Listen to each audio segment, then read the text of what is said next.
Hello guys, welcome back to my channel.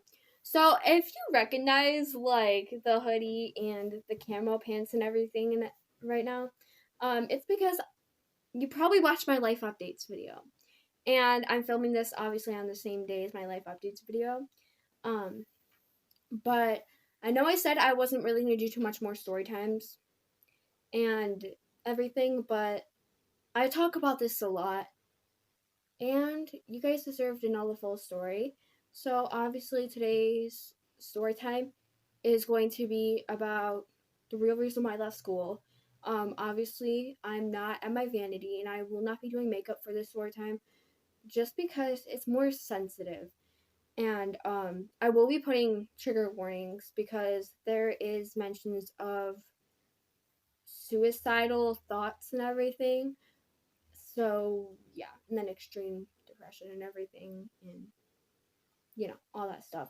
So if you guys are kind of sensitive to that, please click out of this video. I don't want you to this to affect you in any way, shape, or form. So this is my story about why I left school. Okay, so this is my freshman year, and this obviously happened this school season. And I just started at my high school, and everything was going good. September went by and I had super good grades, and I really cared about being there and getting my work done, even though sometimes I just felt like I don't want to be there.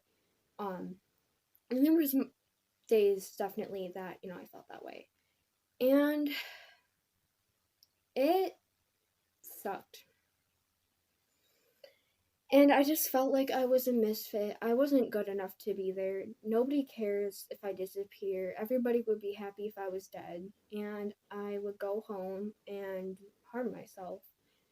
And then one day, I come in from being outside, and I don't know if I had a crop top on that day. I think I did. But my mom was like, "What's that on your stomach?" And she saw these three cuts across my stomach, and I obviously had to tell her. And then she's like, "Okay, I'm not mad at you. Like, it's gonna be okay. Like, your cat would be so sad if you were gone and everything." Those words still stick to me to this day. And I got everything sharp together in my room, and I brought it down to her immediately. And see, me and my mom before this had such a rocky relationship, so it felt like she cared, but at the same time, it didn't. But I'm still gonna bring everything sharp down to her. And I'm gonna be honest, I had these like sewing things that were like really long and sharp that I didn't bring down. Um, but a few weeks later, I ended up not a few weeks, a few days later, um, she had to pick me up from school because I felt sick. The test came back a week later exactly, and it turned out it was COVID. So I was quarantined for 2 weeks, and that's when I fell behind. Like my grades started definitely slipping because I wasn't in school and I wasn't able to get, the proper instruction needed, obviously, because I wasn't there. And then when I got back to school, everything was fine for about a week or two, and then more things started happening with my friends, and I just felt super depressed. I was harming myself again, and you know, all that. And I would be at the counselor's office pretty much almost every day. And I got back to school a little before the middle of October, so keep that in mind. And then one night I was like, okay, I can't do this anymore. Like, I seriously need to stop. So I grabbed them sharp sewing things I mentioned a few minutes ago, and I brought them down to my parents, and I'm like, here, take these before I do something I'm gonna regret. So they take them, and then I go up to my room and I just sit there. And there would be some nights I would come in from outside and I would literally scream. I would just scream. And my parents would do everything to calm me down, but at the same time, they'd be a little mad. Because, see, they didn't know the full story because I wouldn't tell them anything that I was going through. I always kept it to myself. I've always been the person to bottle everything up inside. Was that a gunshot? Okay, probably wasn't. But anyway, and so, November 4th, 2021 rolls around, and I woke up that morning feeling, shitty about the fact that I have to go to school like I did every morning. But I managed to get myself out of bed. I got ready for the day. I just brushed my hair, threw on some clothes, got my gym clothes, and I pretty much kissed my cat goodbye and I left the house. I got on the bus, and the bus has never been a good thing for me. Um, I always have a lot of problems with the kids in my neighborhood, so being on the bus just obviously kind of made my feelings worse. And so I get to school, first period goes by, feeling really depressed, and you know I don't want to go to the counselors just yet because I want to wait it out. Like I don't I just don't want to be there. First period goes by, second period goes by, and then third and fourth. And lately, around that same like week and everything, my English teacher, who is my fourth period teacher, realized that I would always ask to go to the counselor's office, and I was super depressed. And so I think a few days before this, like Monday or Tuesday or something, because November 4th was on a Thursday. She had pulled me out after I asked to go to the counselor's office and asked me, like what's going on and everything.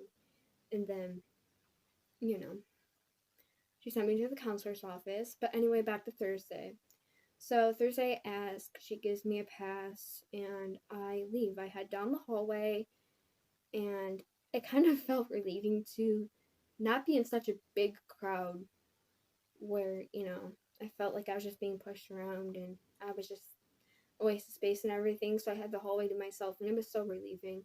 So I ended up walking down the long hallways. I get to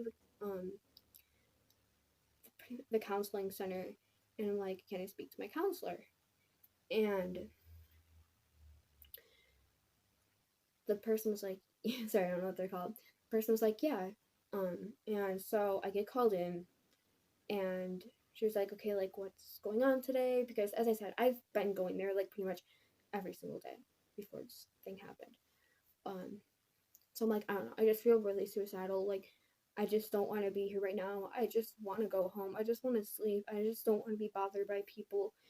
And I just went on about family, about friends, about pretty much everything. And see, before that, she noticed cuts on me. Well, I pretty much told her to. And there was a time before Thursday that she brought me down to the nurses to have my cuts checked, and the nurse told her it's superficial. And that same day, and this wasn't even a week before this day. And so she takes me down to the counselor's office, not the counselor, the nurse's office again. And we're walking there, and I feel like I'm just a waste of time. Like, she has better things to do, you know. And walking through the hallways and in a haze as usual, I'm spacing out, which is it's uncontrollable sometimes. And we get there, she's like, it's superficial again, and the assistant principal walks in, and he sees the counselor, starts talking to her, and then they make like small talk about everything. And then me and the counselor head back to her office, and we're in her office, and she's like, this is the second time in not even a week I'm like worried about you. And I just kind of laughed, and she's like, what's so funny? And I'm like, nobody's really worried about me. Nobody even cares. Nobody even hears my voice. When I tell them I don't feel right, everybody just checks it off. I'm a teen, and I don't know what real stress feels like. And she's like, it's gonna be okay. And she's like, I'm gonna call your mom. Do you want to be in the room or no? So she calls my mom, and she was like, this is the second time in a week. She cut herself again. I'm gonna place the call to crisis services, and also I don't know what you want to do. Like, if you want to take her to the hospital or something. And they talked a lot about the hospital. and I did not want to go. No offense to anybody who's had to go. I just didn't want to go. I didn't want to be away from everything I once loved, everything I left before I had lost interest in. My trampoline, my cat, my piano. I didn't want to be away from all that because I feel like I have nothing.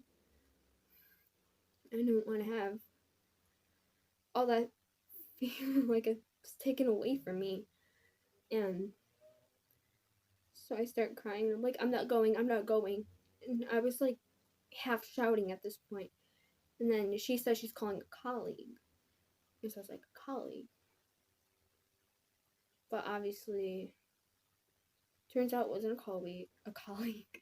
Um, a few minutes later, the assistant principal walks in.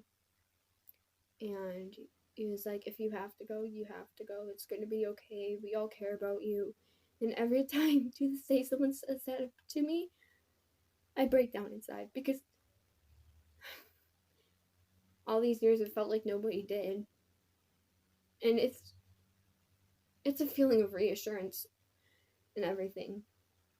And so he's like, you should probably call crisis services. So my counselor, since we have the room, she calls crisis services, and I go into a different counselor's room, make small talk, and a senior walks in.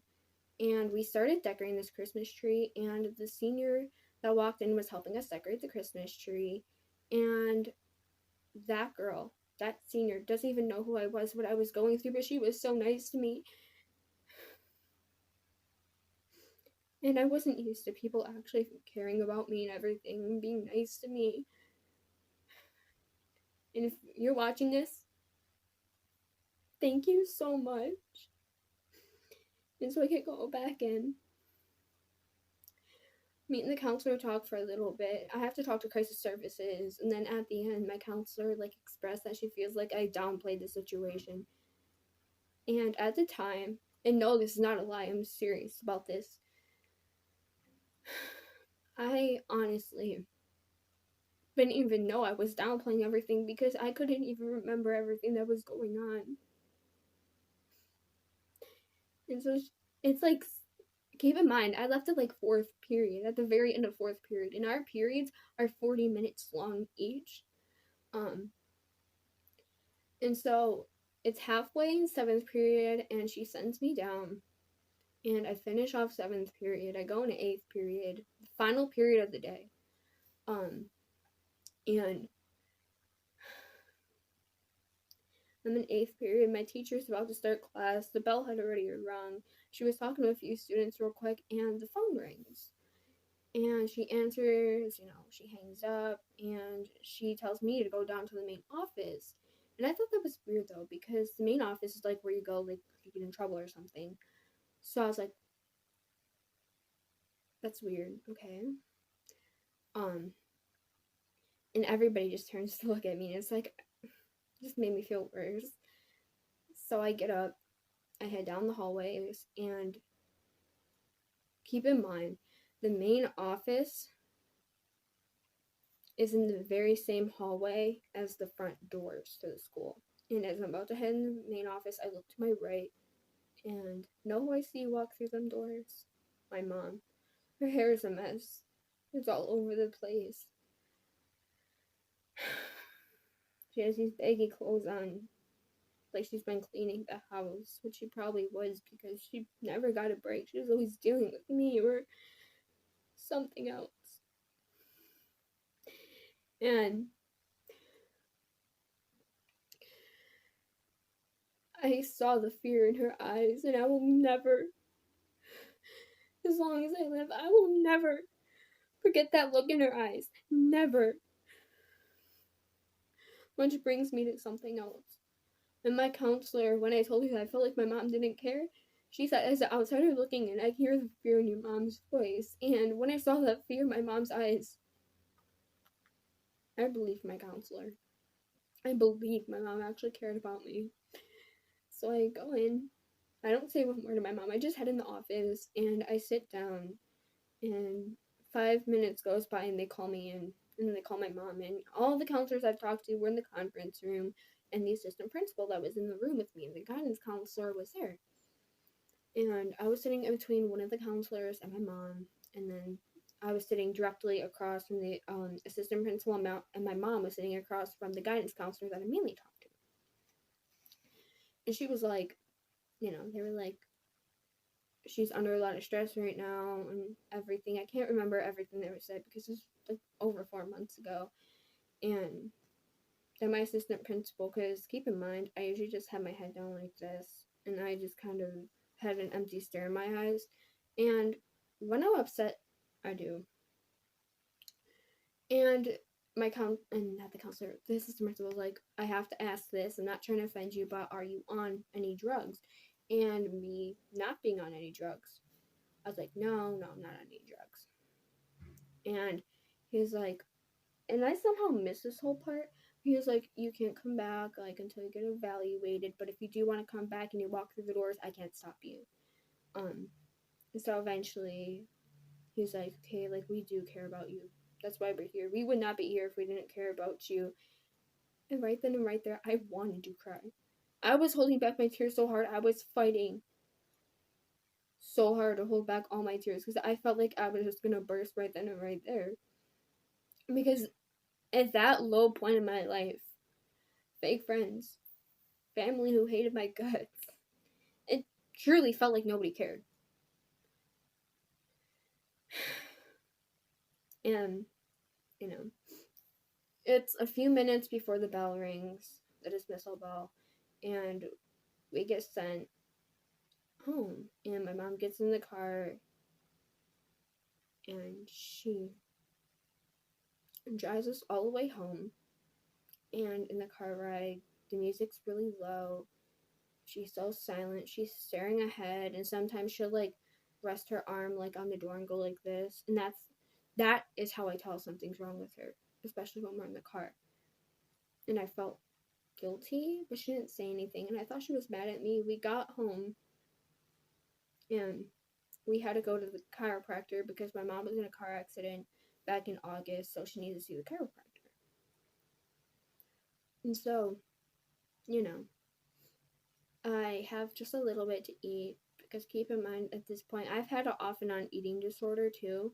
So I was dealing with the eating disorder and I just had a little bit to eat and then I didn't really want the rest and so we leave and everything. And we go to the chiropractor and she was talking to me and everything. So I knew she wasn't mad because at first I thought she was mad. I thought she was gonna hate me. I thought she was gonna kick me out or something. I was just scared. I was literally scared of how she was gonna react. That's the biggest thing I was scared. I was like, no, like I begged with the counselor, please don't call my mom, please don't call my mom, and everything. And we get to the chiropractor, we come home, and I just go in my room and I just sit. I go on YouTube, play with Storm and everything. And it's around 7 o'clock, and my dad comes home from work at that point, and I get Storm stroller, get him in, and we go into the bathroom. My mom's like, what are you doing? And I'm like, I'm getting ready for bed. And she's like, why so early? And I'm like, I have school tomorrow. My mom's like, no, you don't. I'm like, why not? She's like, just don't worry about it. And then I just kind of like was like, oh, okay. And ever since then, I just haven't been to school. It hurt my grades significantly. I failed almost every marking period. And I'm just hardly making it this marking period. And they were like, we have to get MIT involved, which is like a service with counselors that come to your house and everything. And they did that because there would be nights where I would just turn on my Wii U on my TV, blast YouTube to like sad songs, and just sit there crying. It's so much mental pain just wishing I wasn't alive. And I haven't done that in a hot minute, which seems so weird. But that's pretty much the story of, why I don't go to school. As I said, this was back November 4th, the day before my mom's birthday, which made me feel terrible. And then ever since then, I felt like that day I felt like my voice was heard finally after years and everything. And I'm going back to school because I want to get my grades improved. But anyways, I will see you guys in the next video. I'll see you guys Thursday. I'm sorry this video was so depressing and I cried. This is just hard for me to talk about. Thank you guys so much for watching this video. It's so highly appreciated. And bye guys. Sorry this video was so depressing.